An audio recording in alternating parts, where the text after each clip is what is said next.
ಕೇಳ್ಕೊತೀನಿ.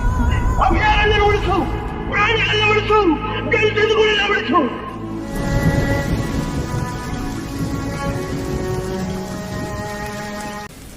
In this video, we would like to share some of the rare and diverse species of birds found in Chamarajnagar District of Gandhadagudi, India.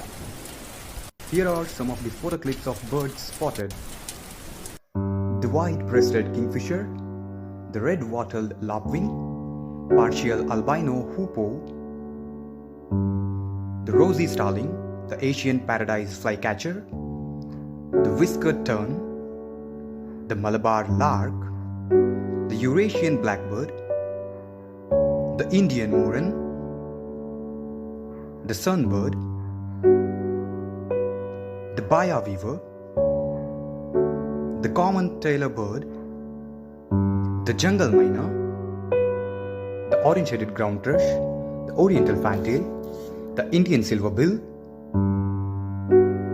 the blue-beard bee-eater, the mottled wood owl, the spotted owlet, the black-headed cuckoo shrike, the lesser fruit bat, the Alexander parakeet, the Sirkir malkoha, the red munia, the black-shouldered kite, the brown fish owl, the black kite,